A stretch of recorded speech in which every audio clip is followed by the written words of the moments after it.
Halo para sahabat, apa kabar? Bertemu kembali dengan saya di hari yang indah, yaitu hari Minggu, di mana kita bisa berkumpul bersama teman dan keluarga. Tentunya untuk teman kelihatannya saat ini masih hati-hati, karena kita masih posisi untuk menjaga jarak ya, demi keselamatan kita bersama. Baik teman-teman, hari ini saya akan mengajak kita merenungkan sebuah wisdom yang sangat luar biasa dari seorang raja yang penuh hikmat, penuh wisdom tentunya, yaitu Raja Sulaiman. Apa yang kita bisa pelajari? Saksikan video ini sampai tuntas. Oke, teman-teman, kepada Anda yang pertama kali singgah di channel saya, jikalau Anda ingin dapatkan video-video wisdom setiap hari Minggu jam 10 pagi, Anda boleh subscribe dan klik loncengnya supaya Anda dapat notifikasi. Dan jikalau Anda kepingin nonton video-video wisdom saya sebelumnya, Anda bisa klik di atas ini kan ada i itu ya, Anda klik dan itu banyak judul-judul yang terdahulu ya, dan barangkali bisa membuat bekal dalam hidup ini, bagaimana kita bisa menata hidup ini lebih baik untuk diri sendiri, untuk keluarga, dan untuk sesama manusia tentunya ya. Oke, baik.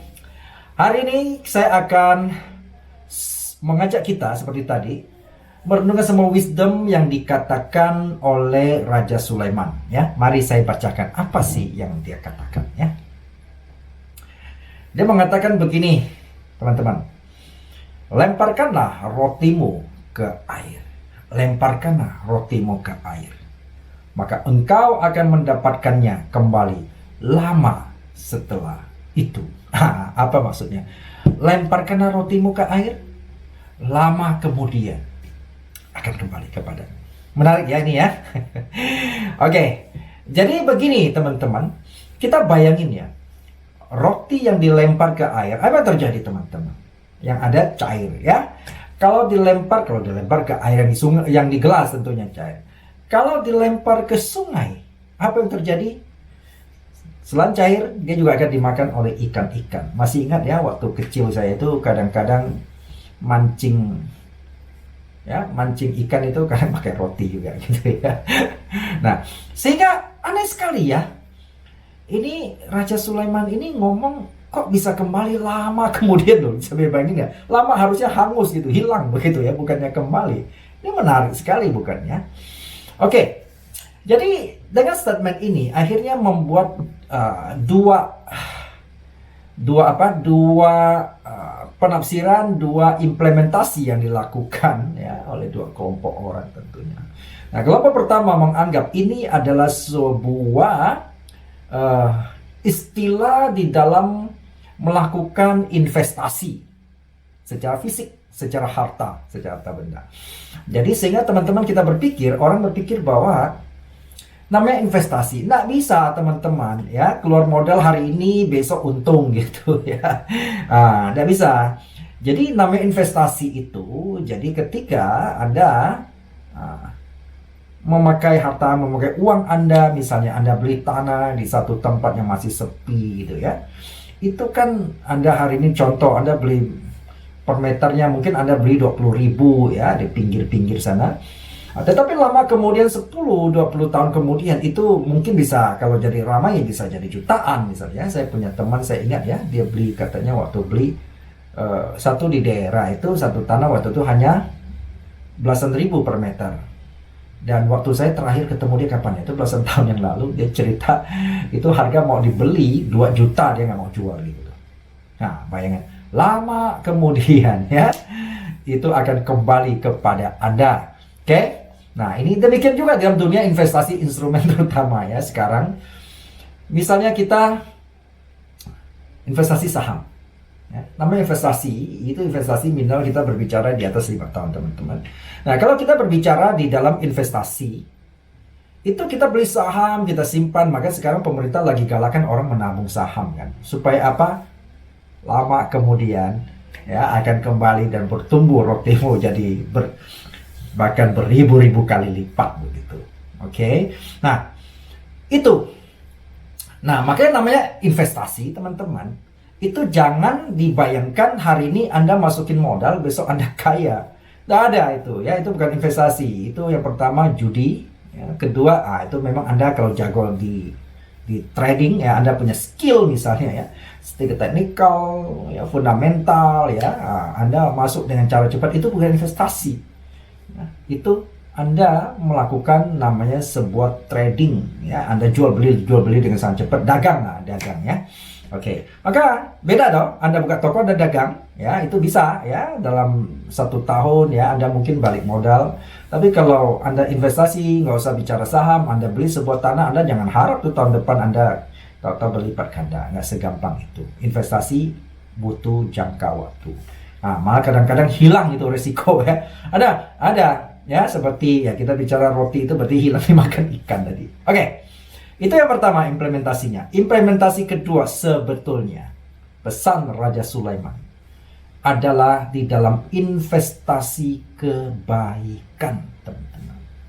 Apa? Jadi artinya kalau Anda berbuat baik kepada seseorang, kepada sesamamu manusia, Anda jangan pikirkan bahwa besok dia akan membalas Anda. Mungkin dia tidak membalas Anda. Itu loh maksudnya, ya kan? Tapi enggak apa-apa, ya. Anda tetap lakukan kebaikan dan Tuhan itu tidak pernah Ya, tidak pernah buta dan tidak pernah lupa akan kebaikanmu kepada orang lain, apalagi kepada orang miskin ya. Sehingga ada istilah mengatakan jikalau engkau memberi makan kepada seorang miskin, memberi minum kepada seorang gelandangan, maka engkau sebetulnya sedang memberi makan, memberi minum kepada saya. Nah, ada perkataan firman Tuhan seperti itu loh. Ya, artinya teman-teman Tuhan tidak akan pernah melupakan kebaikan kita. Jadi oleh sebab itu kalau kita memberi kebaikan ya, pertama jangan berharap orang itu besok akan balas kita. Makanya jangan kecewa kalau kita memberi kebaikan, seringkali justru orang yang kita baiki justru dia ngehantam kita ya. Ya, saya juga sering alami kadang-kadang seperti itu. Orang yang justru kita baikin, dia mengkhianati kita, dia tusuk kita dari belakang. Nah, gimana? Ya. Nah, sehingga kita sering berkata, ada pepatah zaman dulu itu kan, air susu dibalas air tuba gitu ya. Kita kasih susu yang baik, dikasih racun kitanya.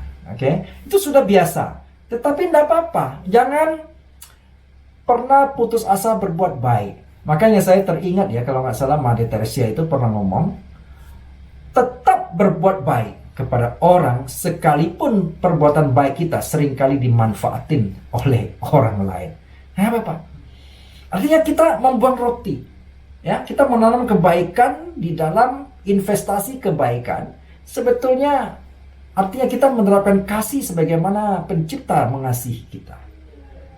Bukankah kita percaya dan kita selalu mengatakan Tuhan kita itu maha pengasih dan maha penyayang. Ya, kalau kita percaya sama dia, masa sih kita tidak menerapkan itu? Oke, jadi itu sebabnya teman-teman jangan pernah capek berbuat baik. Jangan pernah putus asa berbuat baik sekalipun balasan orang itu kadang-kadang kita tanda kutip tidak tahu diri gitu ya. Tapi tidak apa-apa, ingatlah kebaikanmu itu tidak pernah dilupakan oleh Tuhan pencipta kita. Jadi seringkali saya melihat ya teman saya itu yang berbuat baik kepada orang lain, bukan orang itu yang membalas dia. Ya. Tapi seringkali Tuhan bisa kasih orang lain yang membalas dia. Saya punya teman, beberapa teman yang sangat dermawan gitu ya. Nah, dia suka membantu orang, suka menolong orang gitu ya, mengangkat anak asuh yang tidak sanggup dan lain sebagainya. Tetapi saya lihat hidup dia itu sukses terus loh. Apa yang dilakukan itu berhasil, bisnisnya makin besar, bukannya dia makin miskin. Nah, itu teman-teman. Ya, jadi istilahnya itu ya kita ini seperti kolam begitu ya. Jadi kalau Tuhan curahkan hujan kepada kita, artinya kalau Tuhan memberkahi kita, kasih rezeki kita, dan kolam kita ini tidak ada salurannya, apa yang terjadi? Itu jadi busuk lama-lama, benar nggak teman-teman?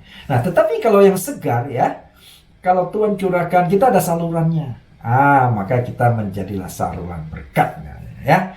Jadi oleh sebab itu teman-teman ingat ya, jangan pernah berhenti berbuat baik, jangan pernah berhenti putus asa sekalipun perbuatan baik kita saat ini sepertinya tidak dihargai. Tapi ketahuilah Tuhan kita tidak buta, Tuhan kita juga tidak lupa apa yang kita lakukan.